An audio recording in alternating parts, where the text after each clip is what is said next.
আমাদের কারো কিবলা ভারত, ঠিক কিনা? ভারতের দালালরা কিন্তু ভারতে চলে গেছে, ঠিক কিনা?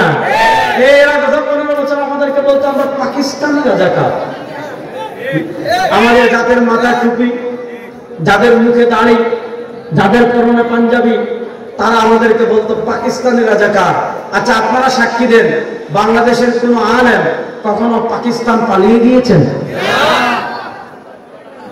আওয়াজটা বলেন, মাঠ থেকে বলেন, স্টেজ থেকে তোরা চুপ থাক। আপনারা বলেন, বাংলাদেশের কোন আলেম আপনারা দেখেছেন পাকিস্তানে পালিয়ে গিয়েছে? যারা আমাদেরকে পাকিস্তানি রাজাকার বলতো 2024-এর জুলাই আগস্টে প্রমাণিত হয়েছে তারা ভারতীয় রাজাকার, মুদির পাঁচাটা গোলাম। আমরা দেখেছি ভারতের দালালরা ভারতে পালিয়ে গিয়েছে। ওই ভারতীয় রাজাকারদের জায়গায় বাংলাদেশে আর হবে না, হবে না, হবে না ইনশাআল্লাহ। ভারত হুমকি দেয় আমাদের সাথে নাকি খেলবে, আমরা বলে আসেন রেডি। এই যুবকরা রেডি আছে তো ইনশাআল্লাহ? আধিপত্যবাদ ভারতকে কি আমরা ভয় পাই? ভারতকে পরিষ্কার মেসেজ, বাংলাদেশের দিকে হাত বাড়ালে হাত ভেঙে টুকরা করে দেব ইনশাআল্লাহ। বাংলাদেশের দিকে পা বাড়ালে ওই পা নিয়ে আর ভারতে যেতে পারবেন না ইনশাআল্লাহ। গরুর মুখে ওপারে থাকেন, এদিকে এসেন না, এদিকে আসলে ধরে ধরে মুসলমানি হবে, আর কিছু না। বলে আসছে যে আমরা ফ্রি মুসলমানি ক্যাম্প করবো ইনশাআল্লাহ। আপনি কুমিল্লা দিয়ে ঢুকবেন, আগরতলা দিয়ে ঢুকবেন, সিলেট দিয়ে ঢুকবেন, প্রত্যেকে একটা কেচি রাখবেন সাথে, আর কিছু লাগবে না। যারা হিন্দুদের গরুর মুখ খায় তাদের মোকাবেলার জন্য কেচির বাহিনী আমাদের আর কিছু লাগবে না। আসবেন, ধরে ধরে ধরে ধরে মুসলমানি, তারপর যাবে, বুঝবে। আমরা পৃথিবীর কোন আধিপত্যবাদকে ভয় পাই না। এদেশের 14 কোটি মুসলমানের বসবাস। এই 14 কোটি মুসলমান যদি আমরা ঐক্যবদ্ধ থাকি, 14 কোটি মুসলমান যদি আমরা হাতে হাত মিলিয়ে থাকি, 14 কোটি মুসলমান যদি আমরা মানচিত্র রক্ষার জন্য তৈরি থাকি, ভারত আমাদের দিকে হাত বাড়ালে দিল্লি পর্যন্ত আবার চেরাবার পতাকা উঠবে ইনশাআল্লাহ। ওই ভারতকে আমরা ডরাই? ওরে বাপ রে বাপ, ভাদ্র মাসে কুকুর কামড় দিলে মানুষ একটা পাগল হয়ে যেত, বুঝলেন নাই? আমরা ছোটবেলায় শুনতাম যে ভাদ্র মাসে কুকুর কামড় দিলে মানুষের মগজে বাচ্চা হয়, ঠিক না? এই জন্য ছোটবেলায় আগে মানুষ ভাদ্র মাসে কুকুর কামড় দিত। ভারতের লেডি ফেরাউন বাংলাদেশ থেকে পালিয়ে যাওয়ার পর ভারতের সাংবাদিক সবগুলা মনে হইতেছে একসাথে 15টা পাগলা কুত্তা কামড় দিছে। বাইকে খবর করবি, চেয়ারে বসে ধীরে স্থিরে পড়, ঠিক না? তুই খবর পড়বি যে চেয়ারে বসে সুন্দর করে পড়, বাংলাদেশ নিবে কি নিবে না যেটা পড়ে সুন্দর করে পড়। ওমা, কুকুর কামড় দিলে মানুষ যেভাবে দৌড়ায়, একবার এদিকে দৌড়া, আরেকবার এদিকে দৌড়া, আরেকবার এদিকে দৌড়া, বাংলাদেশ থাকবে না, তার বাপের দেশ এটা হয়েছে। শোনেন, তারা খায় গরুর মুখ, আমরা খাই গরুর মগজ। পার্থক্যটা বুঝেন, একদল খায় গরুর দুধ, আরেকদল খায় গরুর গোবর, একদল খায় গরুর পেশাব, আর আরেকদল খায় গরুর মগজ। যারা গরুর মগজ খায়, যারা গরুর দুধ খায়, যারা গরুর গোশত খায়, যারা গরুর হাড্ডি কামড়াইয়া খেয়ে ফেলে, তুমি না গরুর মুখ খাই আর গোবর খাইয়া তাদের দেশ দখলের স্বপ্ন দেখো। ফাইজলামের একটা সীমা থাকা দরকার, ঠিক কিনা? ফাইজলামের একটা সীমা থাকা দরকার, আছে না নাই? শুনেন, আমরা দীর্ঘদিন পর আধিপত্যবাদ থেকে মুক্তি লাভ করেছি। আর আমাদের আশেপাশে যারা আছেন থাকেন, আমাদের কোনো সমস্যা নাই, কিন্তু কাউকে আর বাংলাদেশের প্রভু হতে দেওয়া হবে না। এতদিন তারা বাংলাদেশের প্রভু কেন হয়েছিল? কারণ একদলকে ক্ষমতায় বসাইছে বিনা ভোটে, একবার বিনা ভোটে, আরেকবার দিনের ভোট রাতে করে ফেলছে পৃথিবীতে। শুনেন শুনেন শুনেন, একটা যুবকরা একটা কথা মাথায় বসাবেন, আপনি অবৈধভাবে হোক, ভারতের গোলামি করেই হোক, দিনের ভোট রাতে করেই হোক, সামান্য ক্ষমতা পেয়েছেন, ক্ষমতা পেয়ে কোরআনের বিরুদ্ধে দাঁড়াবেন না, ক্ষমতা পেয়ে ইসলামের বিরুদ্ধে দাঁড়াবেন না, ক্ষমতা পেয়ে আলেমদের বিরুদ্ধে দাঁড়াবেন না। শুনেন, পৃথিবীতে এমন নজির নাই যে সরকার পতনের সাথে সাথে 300 জন এমপি, সব মন্ত্রী, সব মেয়র সবাই একসাথে পলায়ন করেছে। পৃথিবীতে এমন কোন নজির নাই, পৃথিবীতে এমন কোন নজির। আমি যে কথা আপনাদেরকে বলতে চাচ্ছি সেই কথাটা আগে ভালো করে বুঝেন। পৃথিবীতে এমন কেউ নাই, যত মতাদর্শ যারা আছে, কেউ এই কথা বলে না যে আমার পথ জাহান্নামের পথ, কেউ এই কথা বলে না আমার পথটা আল্লাহর পথ না। বাংলাদেশে একটা দলই আছে, এটার নাম হলো আল্লাহর দল। একটা দল আছে, দলের নাম কি? আল্লাহর দল। আল্লাহর দল বলে তাদেরটা আল্লাহর পথ, হিজবুত তাওহীদ বলে তাদেরটা আল্লাহর পথ, দেওয়ানবাগি বলে তাদেরটা আল্লাহর পথ, তারপর আপনারা বলেন আটরশি বলে তাদেরটা আল্লাহর পথ, মাইজ ভান্ডার বলে তাদেরটা আল্লাহর পথ। আসলে আল্লাহর পথ কোনটা আমাদের চেনার দরকার আছে না নাই? আল্লাহ তো এসে আপনাকে বলবে না যে এটা আমার পথ, জিবরিল এসে আপনাকে বলবে না এটা আল্লাহর পথ। আল্লাহর পক্ষ থেকে আপনার কাছে গায়েবের কোনো খবরও আসবে না যেটা আল্লাহর পথ। আল্লাহর পথ চেনার সিস্টেম একটা। বলেন আল্লাহর পথ চেনার সিস্টেম কয়টা? একটু জোরে বলেন, আল্লাহর পথ চেনার সিস্টেম কয়টা? আল্লাহ তাআলা বলেন মাইয়ুতির রাসূল, আপনি খাবেন কেমনে? আল্লাহ যেভাবে পছন্দ করেন এভাবেই তো খেতে চান। আপনি হাঁটবেন কেমনে? যেভাবে হাঁটলে আল্লাহ সন্তুষ্ট হবে এভাবে হাঁটতে চান। আপনি ব্যবসা করবেন কেমনে? যেভাবে ব্যবসা করলে আল্লাহ সন্তুষ্ট হন এভাবে ব্যবসা করতে চান। আপনি রাজনীতি করবেন কেমনে? যেভাবে রাজনীতি করলে আল্লাহ সন্তুষ্ট হন এভাবে করতে চান। আপনি রাষ্ট্র পরিচালনা করবেন কেমনে? যেভাবে রাষ্ট্র পরিচালনা করলে আল্লাহ সন্তুষ্ট হন এভাবে করতে চান। আপনি সংবিধান লিখবেন কেমনে? যেভাবে সংবিধান লিখলে আল্লাহ সন্তুষ্ট হন ওইভাবে সংবিধান লিখতে চান। কিন্তু প্রশ্ন হলো, কিভাবে সংবিধান লিখলে আল্লাহ সন্তুষ্ট হবেন? কিভাবে রাষ্ট্র পরিচালনা করলে আল্লাহ সন্তুষ্ট হবেন? কিভাবে হাঁটলে আল্লাহ সন্তুষ্ট হবেন? আল্লাহ তো পা নাই। কিভাবে ব্যবসা করলে আল্লাহ সন্তুষ্ট হবেন? আল্লাহ তো ব্যবসা করেন না। কিভাবে কিভাবে নেতৃত্ব দিলে, কিভাবে দেশ চালালে আল্লাহ তাআলা সন্তুষ্ট হবেন? আল্লাহ তাআলা তার এরকম দেশ নাই। আল্লাহ তাআলা রব্বুল আলামিন, সারা জাহানের তিনি মালিক। আল্লাহ বলেন মাইয়ুতির রাসূলা ফাকাদ আতা আল্লাহ। শুনো, কিভাবে হাঁটলে আল্লাহ সন্তুষ্ট হবেন জানো? দেখো কিভাবে সরওয়ার দু আলম সাল্লাল্লাহু আলাইহি ওয়াসাল্লাম হেঁটেছেন। তোমার হাঁটা যদি সরওয়ার দু আলম সাল্লাল্লাহু আলাইহি ওয়াসাল্লামের হাঁটার সাথে মিলে তাহলে তুমি আল্লাহর পথে আছো। কিভাবে খেলে আল্লাহ সন্তুষ্ট হন? দেখো তোমার খাওয়া সরওয়ার দু আলমের খাওয়ার সাথে মিলছে কিনা। যদি তোমার খাওয়া সরওয়ার দু আলম সাল্লাল্লাহু আলাইহি ওয়াসাল্লামের খাওয়ার সাথে মিলে যায় তাহলে বুঝবেন আল্লাহ সন্তুষ্ট আছেন। তুমি কোন পোশাক পরিধান করলে আল্লাহ সন্তুষ্ট হবেন? দেখো তোমার পোশাক সরওয়ার দু আলম সাল্লাল্লাহু আলাইহি ওয়াসাল্লামের পোশাকের সাথে মিলছে কিনা। যদি মিলে যায় বুঝবেন তুমি আল্লাহর পথে আছো। তোমার চেহারা আল্লাহর সন্তুষ্টির মধ্যে আছে কিনা। দেখো তোমার চেহারা সরওয়ার দু আলম সাল্লাল্লাহু আলাইহি ওয়াসাল্লামের চেহারার সাথে মিলে কিনা। যদি তোমার চেহারা সরওয়ার দু আলম সাল্লাল্লাহু আলাইহি ওয়াসাল্লামের চেহারার সাথে মিলে যায় তুমি আল্লাহর পথে আছো। তোমার ব্যবসা আল্লাহ তাআলার সন্তুষ্টি অনুযায়ী আছে কিনা। দেখো তোমার ব্যবসা সরওয়ার দু আলম সাল্লাল্লাহু আলাইহি ওয়াসাল্লাম যেভাবে ব্যবসা করার কথা বলেছেন ওইভাবে হচ্ছে কিনা। ওইভাবে যদি হয় তুমি আল্লাহর সন্তুষ্টি পথে আছো। তোমার রাজনীতি আল্লাহর সন্তুষ্টি অনুযায়ী হচ্ছে কিনা। দেখো তোমার রাজনীতি সরওয়ার দু আলম সাল্লাল্লাহু আলাইহি ওয়াসাল্লামের রাজনীতির সাথে মিলে কিনা। তোমার রাষ্ট্র পরিচালনা আল্লাহর পথে হচ্ছে কিনা। বুঝবেন কেমনে? দেখো তোমার রাষ্ট্র পরিচালনা মদিনাওয়ালার রাষ্ট্র পরিচালনার সাথে মিলে কিনা। তোমার অর্থনীতি সরওয়ার দু আলম আল্লাহর সন্তুষ্টির মতো হচ্ছে কিনা। আপনি বুঝবেন কেমনে? দেখেন আপনার অর্থনীতি সরওয়ার দু আলম সাল্লাল্লাহু আলাইহি ওয়াসাল্লামের অর্থনীতির সাথে মিলে কিনা। জীবনে যদি আপনি আল্লাহকে পেতে চান, জীবনে যদি আপনি আল্লাহর আনুগত্য করতে চান, পথ একটা মাইয়ুতির রাসূলা ফাকাদ আতা আল্লাহ। পথ একটা কুল ইন কুনতুম তুহিব্বুনাল্লাহ ফাত্তাবিউনি ইউহিব্বুকুমুল্লাহ। যদি আপনি আল্লাহর আনুগত্য করতে চান, যদি আপনি আল্লাহর সন্তুষ্টি অর্জন করতে চান, যদি আপনি আল্লাহর বিধান মতে জীবন পরিচালনা করতে চান, পথ একটা মত একটা। জীবনের সব ক্ষেত্রে সরওয়ার দু আলম সাল্লাল্লাহু আলাইহি ওয়াসাল্লাম যে আদর্শ রেখে গিয়েছেন, যে পথ রেখে গিয়েছেন ওই পথেই চলতে হবে। সরওয়ার দু আলম সাল্লাল্লাহু আদর্শ বাদ দিয়ে, সরওয়ার দু আলম সাল্লাল্লাহু আদর্শ বাদ দিয়ে, সরওয়ার দু আলম সাল্লাল্লাহু দেখানো পথ বাদ দিয়ে আপনি মানুষের মন গড়া পথে চলবেন, আল্লাহর রাতের কসম করে বলি ওই পথ কখনো আল্লাহর পথ হতে পারে না। ওই পথ ইবলিস এবং শয়তানের পথ। ওই পথ ইবলিস এবং শয়তানের। এবার আপনি একটা করে হিসাব মিলান। আপনি ব্যবসা করছেন, দেখেন তো আপনার ব্যবসা সরওয়ার দু আলম যা হালাল বলেছেন সেটাকে আপনি ফলো করছেন কিনা। সরওয়ার দু আলম সাল্লাল্লাহু আলাইহি ওয়াসাল্লাম যা হারাম করে দিয়েছেন সে হারাম থেকে আপনি বাঁচতে পারছেন কিনা। আপনি রাজনীতি করছেন, রাজনীতির নামে আপনি কোন বিদেশি প্রভুদের এজেন্ডা বাস্তবায়ন করছেন কিনা, ভারতের গোলামি করছেন কিনা, সেকুলারিজমের পক্ষে লড়াই করছেন কিনা। আজকে এই কথাটা পৌঁছে দিবেন যে আবরার সাহেব বলে গিয়েছেন আমাদের ৭২-এর সংবিধানে প্রথম যুক্ত করা হয়েছিল ধর্মনিরপেক্ষতা। এর আগে বাংলাদেশের সংবিধানে ধর্মনিরপেক্ষতা ছিল না। শেখ মুজিব ৭২-এর সংবিধানে ভারতের এজেন্ডা ছিল। এটা ভারতের এজেন্ডা স্বরূপ কি করা হয়েছে, আমাদের সংবিধানে ধর্মনিরপেক্ষতা লেখা হয়েছে। ১৯৭২ থেকে নিয়ে ১৯৭৯ সাল পর্যন্ত আমাদের সংবিধানে ধর্মনিরপেক্ষতা ছিল। শহীদ প্রেসিডেন্ট জিয়াউর রহমান সাহেব ১৯৭৯ সালে সংবিধানের ৫ম সংশোধনী করেছিলেন। সেখানে তিনি ধর্মনিরপেক্ষতা বাদ দিয়ে আল্লাহর উপর পূর্ণ আস্থা এবং বিশ্বাসকে তিনি যুক্ত করেছিলেন। অর্থাৎ যেহেতু 93% মুসলমানের দেশ, তিনি ধর্মনিরপেক্ষতা সেকুলারিজমকে বাদ দিয়ে সেখানে আল্লাহর উপর পূর্ণ আস্থা এবং বিশ্বাসকে যুক্ত করেছিলেন। 1979 সাল থেকে নিয়ে 2010 সাল পর্যন্ত আমাদের সংবিধানের মৌলিক চেতনা ছিল, আমাদের মুক্তিযুদ্ধের মৌলিক চেতনা ছিল আল্লাহর উপর পূর্ণ আস্থা এবং বিশ্বাস। এই দীর্ঘ সময়ের মধ্যখানে ওই ভারতের গোলাম আওয়ামী লীগ মধ্যখানে 1996 থেকে 2001 সাল পর্যন্ত ক্ষমতায় ছিল, তারাও সাহস করে নাই যে আল্লাহর উপর পূর্ণ আস্থা এবং বিশ্বাসকে বাদ দিতে হবে।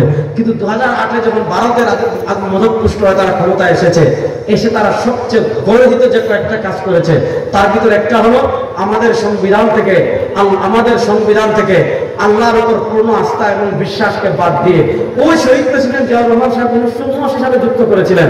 2010 সালে সে দীর্ঘ 30 বছর এটা ছিল, 31 বছর, এটাকে তারা বাদ দিয়ে আবার সেখানে তারা ধর্মনিরপেক্ষতাকে যুক্ত করেছে। অনেক ত্যাগ রক্তের পর আমরা ফ্যাসিস্ট মুক্ত হয়েছি। এখন বিএনপির জন্য সবচেয়ে বড় যে একটা দায়িত্ব আছে, তার ভিতরে একটা দায়িত্ব হলো সংবিধানের সংস্কারের কথা বলা হচ্ছে। যেহেতু শহীদ প্রেসিডেন্ট জিয়াউর রহমান সাহেবই সংবিধানে আল্লাহর উপর পূর্ণ আস্থা এবং বিশ্বাস যুক্ত করেছেন, সুতরাং জাতীয়তাবাদী দল যারা করেন, বিএনপি যারা করেন, তাদের জন্য সবচেয়ে বড় দায়িত্ব হলো শহীদ প্রেসিডেন্ট জিয়াউর রহমান সাহেব সংবিধানে যেটা যুক্ত করেছেন, এটা যুক্ত করার পক্ষে ওনাদের আওয়াজ ওঠানোর দরকার আছে না নাই? বড় আসতে বললেন আছে, দরকার আছে না নাই? আমাদের মুসলমানদের যদি আল্লাহর উপর পূর্ণ আস্থা বিশ্বাস না থাকে, বড় আসতে না বললে, কেউ যদি বলে আমার আল্লাহর উপর পূর্ণ আস্থা এবং বিশ্বাস নাই, তার ঈমান থাকবে? তাহলে আল্লাহর উপর পূর্ণ আস্থা এবং বিশ্বাস, যেহেতু এটা আমাদের ঈমান, সুতরাং আল্লাহর উপর পূর্ণ আস্থা এবং বিশ্বাস 92% মুসলমানের দেশের সংবিধানে আবার যুক্ত করা হোক, এই দাবির সাথে আপনারা একমত আছেন না নয়? যুবকরা একমত আছে তো সবাই? এখানে এটা নিয়ে আমাদের কোনো দল নাই, এটা নিয়ে আমাদের কোনো মত নাই, এটা নিয়ে আমাদের কোনো ভিন্নতা নাই। আমরা যারা লা ইলাহা ইল্লাল্লাহ পড়ি, আমরা যারা মুহাম্মদুর রাসূলুল্লাহ পড়ি, এটার ভিন্নতা তারাই করেছে যারা ছিল ভারতের দালাল। এরা ভিন্নতা তারাই করেছে যারা ছিল রয়ের টাকা খাওয়া গোলাম। এরা ভিন্নতা তারাই করেছে যারা ছিল মুদির গোলাম। ওই মুদির গোলামদের ভারতের সংবিধান ধর্মনিরপেক্ষতা আর এই দেশে চলবে না। আল্লাহর উপর পূর্ণ আস্থা এবং বিশ্বাস আমাদের সংবিধানে আবার যুক্ত করতে হবে, আবার যুক্ত করতে হবে। একমত আছেন তো যুবকরা? ইনশাআল্লাহ। তাহলে কথা ভালো করে বুঝেন, জীবনের সব ক্ষেত্রে আমরা আল্লাহর আনুগত্য করতে চাই কি চাই না? বড় আসতে কইলেন। জীবনের সব ক্ষেত্রে আমরা আল্লাহর আনুগত্য করতে চাই কি চাই না? এবার আল্লাহর আনুগত্য করতে হলে আমাদেরকে কি করতে হবে? পথ শিখিয়েছি। আল্লাহ তাআলাই বলেছেন, মাইয়ুতি'র রাসূলা ফাকাদ আতা আল্লাহ, যে রাসূল করিম সাল্লাল্লাহু আলাইহি ওয়াসাল্লামের আনুগত্য করবে সেই আল্লাহর আনুগত্য করবে। এবার এতআত রাসূল, রাসূল করিম সাল্লাল্লাহু আলাইহি ওয়াসাল্লামের আনুগত্য আমরা কেমনে করব? আল্লাহ তাআলা তো বললেন যে রাসূল করিম সাল্লাল্লাহু আলাইহি ওয়াসাল্লামের আনুগত্য করবে, সে আল্লাহর আনুগত্য করবে। এবার প্রশ্ন হলো, আমরা নবী করিম সাল্লাল্লাহু আলাইহি ওয়াসাল্লামের আনুগত্য কিভাবে করব? কোন পদ্ধতিতে করব? আল্লাহ কোরআনে বলছে রাসূল করিম সাল্লাল্লাহু আলাইহি ওয়াসাল্লামের আনুগত্য করতে হলে আপনাকে দুইটা কাজ করতে হবে। নবী করিম সাল্লাল্লাহু আলাইহি ওয়াসাল্লামের আনুগত্য করতে হলে আপনাকে দুইটা কাজ করতে হবে। কাজ নাম্বার 1, মা আতাকুমুর রাসূল ফাখুযু ওয়া মা নাহাকুম আনহু ফান্তাহু। মা আতাকুমুর রাসূল ফাখুযু ওয়া মা নাহাকুম আনহু ফান্তাহু। রাসূল করিম সাল্লাল্লাহু আলাইহি ওয়াসাল্লামের আনুগত্য করতে হলে দুই কাজ লাগবে। কাজ নাম্বার 1, মা আতাকুমুর রাসূল, রাসূল তোমাদের কাছে যা নিয়ে এসেছেন, রাসূল সাল্লাল্লাহু আলাইহি ওয়াসাল্লাম যে নির্দেশ দিবেন, ফাখুযু, রাসূল করিম সাল্লাল্লাহু আলাইহি ওয়াসাল্লামের নির্দেশকে তোমরা আঁকড়ে ধরবে। আর ওয়া মা নাহাকুম আনহু, নবী করিম সাল্লাল্লাহু আলাইহি ওয়াসাল্লাম তোমাদেরকে যা থেকে নিষেধ করবেন, ওয়া মা নাহাকুম আনহু, আর নবী করিম সাল্লাল্লাহু আলাইহি ওয়াসাল্লাম যা থেকে নিষেধ করবেন, ফান্তাহু, তা থেকে বেঁচে থাকবে। বুঝা গেল? নবী করিম সাল্লাল্লাহু আলাইহি ওয়াসাল্লামের আনুগত্য করতে হলে দুইটা কাজ করা লাগবে। নবীর আদেশ মানা লাগবে, নবী যা নিয়ে এসেছেন তা মানা লাগবে, নবী যা থেকে নিষেধ করেছেন তা থেকে বাঁচতে হবে। প্রশ্ন হলো, নবী করিম সাল্লাল্লাহু আলাইহি ওয়াসাল্লাম কি নিয়ে এসেছেন? আলা ইন্নী উতিতুল কোরআন ওয়া মিসলাহু মা। নবী করিম সাল্লাল্লাহু আলাইহি ওয়াসাল্লাম কোরআন নিয়ে এসেছেন, হাদিস নিয়ে এসেছেন। এবার আপনি যদি আল্লাহর আনুগত্য করতে চান, আল্লাহর আনুগত্য করতে হলে সরওয়ারে দো আলম সাল্লাল্লাহু আলাইহি ওয়াসাল্লামের আনুগত্য করতে হবে। আর সরওয়ার দু আলম সাল্লাল্লাহু আলাইহি ওয়াসাল্লামের আনুগত্য করতে হলে দুইটা কাজ করা লাগবে। তিনি যা আদেশ করেছেন সেটা কোরআনের মাধ্যমে হোক অথবা হাদিসের মাধ্যমে হোক। কোরআনের মাধ্যমে তো নবীর আদেশ না, বরং আল্লাহর আদেশ এসেছে কোরআনের মাধ্যমে। আর হাদিস এটা কোরআনের ব্যাখ্যা। আল্লাহ তাআলা নবী করিম সাল্লাল্লাহু আলাইহি ওয়াসাল্লামকে অথরিটি দিয়েছেন, ইউআল্লিমুহুমুল কিতাবা ওয়াল হিকমা। তিনি মানুষদেরকে কোরআনের ব্যাখ্যা বুঝাবেন, তিনি মানুষদেরকে কোরআনের বিশ্লেষণ বুঝাবেন। ইউআল্লিমুহুমুল কিতাবা ওয়াল হিকমা, নবী করিম সাল্লাল্লাহু আলাইহি ওয়াসাল্লামের আদেশ নিষেধ মানা, এটা হলো তার আনুগত্য। আর তার আনুগত্য মানে আল্লাহর আনুগত্য। এখন দেখেন আমাদের পোশাকে নবী করিমের আনুগত্য নাই, আমাদের চেহারায় নবী করিমের আনুগত্য নাই, আমাদের ব্যবসায় নবী করিমের আনুগত্য নাই, আমাদের বিয়েতে নবী করিমের আনুগত্য নাই। আপনি বিয়ে কেমনে করবেন? ইসলামে এটা নাই, বুঝে বলেন। আপনি বিয়ে কেমনে করবেন? ইসলামে আছে না নাই? এবার বলেন, বিয়ের আগে রাতে এরকম ডেস্ক লাগিয়ে সারা রাত ব্যাপী নিশি রাইতে কারবাসি বাজে। আমাদের আপনার এখানে আছে কিনা আমি জানি না, কিন্তু আমার সিলেট আছে, আমি আমার সিলেটের কথা বলি। তাহলে বিয়ে শাদী কেমনে করবেন? আল্লাহ বলেছেন নবী কেমনকে আনুগত্য করতে হবে, অনুসরণ করতে হবে। রাসূলুল্লাহ সাল্লাল্লাহু আলাইহি আনুগত্য করার অর্থ হলো আল্লাহর আনুগত্য করা। এবার বলেন, রাসূলুল্লাহ সাল্লাল্লাহু আলাইহি ওয়াসাল্লাম জীবনে বিয়ে করেন নাই? মার থেকে উত্তর দেন। আচ্ছা বলেন, রাসূলুল্লাহ সাল্লাল্লাহু আলাইহি ওয়াসাল্লাম বিয়ে করেছেন, সাহাবায়ে কেরাম বিয়ে করেছেন, তাবেঈনগণ বিয়ে করেছেন, তবে তাবেঈনগণ বিয়ে করেছেন, আইম্মা মুজতাহিদিনগণ বিয়ে করেছেন, তারা সবাই বিয়ে করেছেন। আচ্ছা বলেন, নবী করিম সাল্লাল্লাহু আলাইহি ওয়াসাল্লাম তো বিয়ে একখান দুঃখান না, নবী করিম সাল্লাল্লাহু আলাইহি ওয়াসাল্লাম এক দুই বিয়ে করেন নাই, নানা কারণে নানা হিকমায় নবী করিম সাল্লাল্লাহু আলাইহি ওয়াসাল্লাম 11 বিয়ে করেছেন। 11 বিয়ে তিনি তার জৈবিক চাহিদা পূর্ণ করার জন্য করেন নাই। আরে আমার নবী যদি জৈবিক চাহিদা পূর্ণ করার জন্য 11 বিয়ে করতেন, মক্কার কাফেররা তো আমার নবীকে আনুষ্ঠানিক প্রস্তাব দিয়েছিল যে মুহাম্মদ সুন্দরী নারী লাগে, বলেন মক্কার সব রূপসী নারী থেকে বাছাই করা জয়জন লাগে আপনাকে দিয়ে দিব। আরে আমার নবী যদি জৈবিক চাহিদা পূরণের জন্য এতটা বিয়ে করতেন, তাইলে তো তিনি তার যৌবনের সিংহভাগ 25 থেকে নিয়ে 40 বছর পর্যন্ত, আল্লাহ নবী ইসলামের বয়স 25 বছর, আর খাদিজা রাদিয়াল্লাহু তাআলার বয়স তার প্রায় কাছাকাছি দ্বিগুণ, 40 বছরের অধিক সময়। তো রাসূলুল্লাহ সাল্লাল্লাহু আলাইহি ওয়াসাল্লাম তার যৌবনের সিংহভাগ একজন মানে রাসূলুল্লাহ সাল্লাল্লাহু আলাইহি ওয়াসাল্লামের চেয়ে দ্বিগুণ বয়স্ক আম্মা জান হযরত খাদিজাতুল কুবরা রাদিয়াল্লাহু তাআলার সাথে সংসার করেছেন। যতদিন খাদিজা রাদিয়াল্লাহু তাআলা জীবিত ছিলেন, আল্লাহ নবী ইসলাম আর কোনো নারীকে বিয়ে করেন নাই। শুনেন, আমার নবীর চরিত্র তোমাদের কারো থেকে গ্যারান্টি নিতে হবে না, কোন স্কলার থেকেও নিতে হবে না, কোন আলেম থেকেও নিতে হবে না, কোন শায়েখ থেকেও নিতে হবে না। আমার নবীর চরিত্রের গ্যারান্টি দিয়েছেন আল্লাহ। লাকাদ কানা লাকুম ফি রাসূলিল্লাহি উসওয়াতুন হাসানা। আমার নবীর চরিত্রের গ্যারান্টি দিয়েছেন আল্লাহ। সুশীলগিরি করে আর তকসুতে বসে সুশীলগিরি মারবেন আর নবী করিম সাল্লাল্লাহু আলাইহি ওয়াসাল্লামের চরিত্র নিয়ে কথা বলবেন, ওই পিছনের দিন বাগে খেয়ে ফেলছে, ওই দিন বাংলাদেশে আর নাই। কথা পরিষ্কার। আমাকে গালি দেবেন, ধৈর্য ধরবো, কোনো সমস্যা নেই। আমার পীরকে গালি দিবেন, ধৈর্য ধরবো। নেতাকে গালি দিবেন, ধৈর্য ধরবো। বাংলাদেশকে গালি দিবেন, ধৈর্য ধরবো। কিন্তু এই বাংলাদেশের শাহবাগীদের খেলা শেষ। বলেন, এই বাংলাদেশের শাহবাগীদের খেলা এখন আর কোন নাস্তিক হয়ে থাকবো, আমার সমস্যা নাই। নাগরিক সুবিধা ভোগ করা আমার সমস্যা নাই। আপনি বিধর্মী ভাই নাগরিক সব সুবিধা ভোগ করেন, আমাদের কোনো অসুবিধা নাই। কিন্তু এই 92 বছর মুসলমানের বাংলাদেশে আর কোন নাস্তিক, আর কোন মুরতাদ, আর কোন বেঈমানকে সরওয়ার দু আলম সাল্লাল্লাহু আলাইহি ওয়াসাল্লামের ইজ্জতের উপর আঘাত করার সুযোগ দেওয়া হবে না। এখন আর সুশীলগিরি মারানোর দিন শেষ, বাক স্বাধীনতা মারানোর দিন শেষ, শাহবাগীদের খেলা শেষ। এখন নিয়ে বাংলাদেশে বসে ফেসবুকে, ইন্টারনেটে, ইউটিউবে, টকশোতে সরওয়ার দু আলম সাল্লাল্লাহু আলাইহি ওয়াসাল্লামের চরিত্র নিয়ে বাজে মন্তব্য করবেন, আর আম্মা জানদেরকে নিয়ে বাজে মন্তব্য করবেন, আমার নবীকে গালি দিবেন। শুনেন, বাংলাদেশের মুসলমান একদিন জীবন্ত কবর দিয়ে দিবেন। নবীর প্রশ্নে কোনো আপোষ নাই। বলেন, নবীর প্রশ্নে কোনো আপোষ বলেন না। নবী করিম সাল্লাল্লাহু আলাইহি ওয়াসাল্লামের রাসূলুল্লাহ সাল্লাল্লাহু আলাইহি ওয়াসাল্লামের ইজ্জতের প্রশ্নে কোনো আপোষ। তাহলে বলেন, আমার নবী বিয়ে করেছেন কি করেন নাই? একটা না, অনেকগুলো। আচ্ছা বলেন, আল্লাহ নবী সাল্লাল্লাহু আলাইহি ওয়াসাল্লাম তার বিয়ে করেছেন জীবনে? সাহাবায়ে কেরাম কখনো কোন সাহাবী বিয়ের আগের রাতে এরকম ডেকসেট লাগিয়ে গান বাজনা করেছেন? এখন আর যুবকরা কথা বলে না, হুজুর এই বাসটা একটু না করলে হয় না, বিয়ে করবো সারা জীবনে একবার। হুজুর এটা কোন বাস ঠিক ছিল, এই বাসটা তো না করলে হইতো।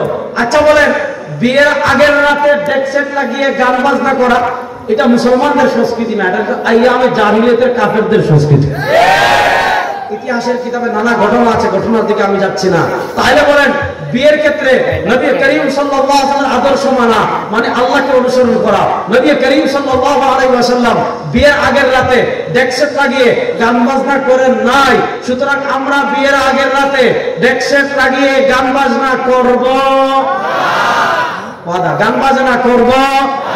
এখন আমাদের দেশে বিয়ে কেন্দ্রিক আরেকটা কুসংস্কার আছে, বরযাত্রী, কমিউনিটি সেন্টার আছে না নাই? এই শুনেন, আশরাফ আলী থানভী রাহিমাহুল্লাহ, হাকিমুল উম্মত, মুজাদ্দিদে দ্বীন ও মিল্লাত আল্লামা আশরাফ আলী থানভী রাহিমাহুল্লাহ, তিনি তার ফুতুহাতে হাকিমুল উম্মত আশরাফ আলী থানভী রাহিমাহুল্লাহর বক্তৃতা সমগ্র 32 না 33 খণ্ডে প্রকাশিত হয়েছে, যতটুকু মনে পড়ছে। সবগুলো খণ্ড আমার কাছে আছে, অনেকগুলো খণ্ড আমি পড়েছি। আশরাফ আলী থানভী রাহিমাহুল্লাহ এই ভারত উপমহাদেশে বিয়েতে যে বরযাত্রী যায় এটার ইতিহাস লিখেছেন। কি ইতিহাস জানেন? এককালে ভারতের মানুষ ডাকাত ছিল, ডাকাত। হেরাতে এখনো তো এরকম দেখেন না, আপনি কলকাতা থেকে দিল্লি ট্রেনে গেলে আপনার নাক বান্ধা লাগবে। কারণ কি, আমাদের বাংলাদেশে দেখেন টাকা একটু কম হতে পারে, কিন্তু পুরা কুমিল্লায় এমন একজন মানুষ পাবেন, এমন একটা ঘর পাবেন যে অন্তত কলা গাছের পাতা দিয়ে হলেও টয়লেট নাই, এমন কোন বাড়ি আছে আমাদের দেশে? বলেন না। আপনাদের কুমিল্লায় কি এমন কোন গ্রাম আছে যে গ্রামের মানুষের টয়লেট নাই, মাঠে গিয়ে পায়খানা করে? আমাদের যত গরিব হোক, তার খাবারের ভাত নাও থাকতে পারে, তার ডাল নাও থাকতে পারে, কিন্তু টয়লেটের ব্যাপারে আমরা মানুষ কতটা সভ্য যে বাংলাদেশের আপনি ঢাকা থেকে একদম চট্টগ্রাম থেকে হাইওয়ে দিয়ে ঢাকা পর্যন্ত যান, রাস্তায় পায়খানা পাবেন না। কিন্তু আপনি কলকাতা থেকে যদি দিল্লি যান, আপনার মুখটা বন্ধ করা লাগবে, কারণ একদম খোলা মাঠে এরা পায়খানা করে। এরা জাতি হিসাবে কতটা অসভ্য। কিছুদিন আগে দেখেছেন এক ভারতীয় নিউ ইয়র্কের এয়ারপোর্টে ডাইরেক্ট কাম সেরে দিচ্ছে। দেখেন নাই, যারা এয়ারপোর্টের ভিতরে কাম সারে, যারা রাস্তাঘাটে খোলা মাঠে মানুষের সামনে কাম সারে, তোদের তো একটা লজ্জা শরম একটু থাকা উচিত। কেমনে বলেন তো বাংলাদেশ দখল করে নিবি, তোর বাপের দেশ, আর বেটা সাহস থাকলে আয়, আমরা রেডি আছি ইনশাআল্লাহ। এই যুবকরা রেডি আছে?